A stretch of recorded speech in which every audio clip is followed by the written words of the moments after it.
Okay, next அந்த video வந்து correct ஆயிடுச்சு. அதனால் நான் தனியாக இதை ஸ்லிப் பண்ணி போட்டிருக்கேன். மேலே அதை மாதிரி நான் சொன்னேன் இல்லைங்களா, 2.25 விற்று அதை ஜாயின் பண்ணிவிட்டு நெக்ஸ்ட்டு என்னன்னாக்கா நம்ம லென்த்து, ப்ளவுஸோட லென்த்து 9.5 சொன்னேன் இல்லையா, அந்த 9.5ல் மார்க் பண்ணிக்கோங்க. மார்க் பண்ணிக்கிட்டு அங்கே ஒரு கோடை போட்டுக்கோங்க ஸ்கேல் வச்சு. ஸோ பழகிற வரைக்கும் ஸ்கேல் வச்சு போட்டுக்கோங்க. அதுக்கப்புறம் நமக்கு நார்மலாக வந்துடும். எப்போவுமே ஸ்கேல் வச்சு கூட யூஸ் பண்ணலாம், பட் ஒன்றும் பிரச்சனை இல்லை. மெஷர்மெண்ட் வந்து கரெக்டாக வச்சோம்னா நமக்கு ஃபிட்டிங் கரெக்டாக இருக்கும். இப்போ 9.5 வச்சுட்டு மேலே இருந்து கீழே இருந்து வந்து பார்த்திங்கன்னா 2.5 இன்ச்சு வந்து நெக் வரைகிறதுக்காக நான் மார்க் பண்ணுறேன். 2.5 இன்ச்சு அது. 2.5 இன்ச்சுக்கு அப்புறம் 1 இன்ச்சு வந்து சைடில் கொடுக்கணும். கொடுத்து அதுலேருந்து தான் நம்ம ட்ரா பண்ண போகிறோம். இப்போ கீழே வந்து ரவுண்ட் ஷேப் மாதிரி எடுத்து மேலேருந்து உள் வாங்கின மாதிரி வரைஞ்சிங்கன்னா அந்த ஷேப் வந்துடும். இந்த ஷேப் வந்து எனக்கு கஸ்டமர் கேட்டிருந்தாங்க, அதனால் நான் உங்களுக்கு போட்டிருக்கேன்.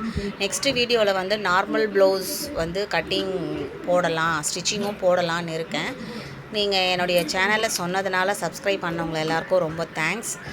அதே மாதிரி கமெண்ட் பண்ணுங்கள். உங்களுக்கு என்ன டவுட்னாலும் நான் கிளியர் பண்ணுறேன்.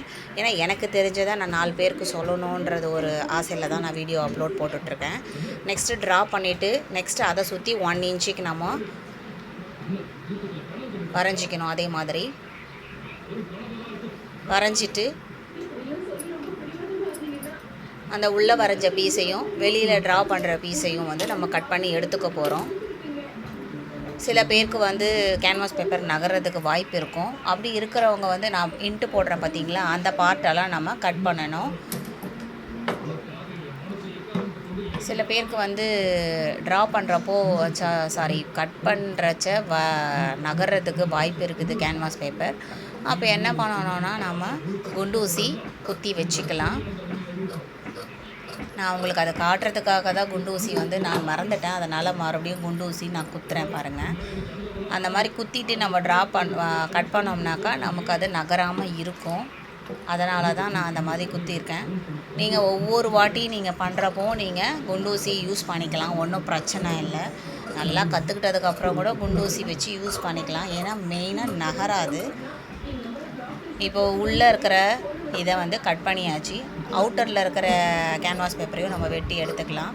அந்த எக்ஸ்ட்ரா சைடில் கொஞ்சம் தேவைப்படுது, பட் அது ஒன்றும் அந்தளவுக்கு தேவை கிடையாது. நமக்கு இப்போ கிளாத்தில் வைக்கிற அளவுக்கு இருக்குது, அதனால் நான் அதை அப்படியே விட்டுட்டேன். நமக்கு ஷேப் கிடைச்சா போதும். ஃபுல்லாக இதை வெட்டி எடுத்துடுங்க.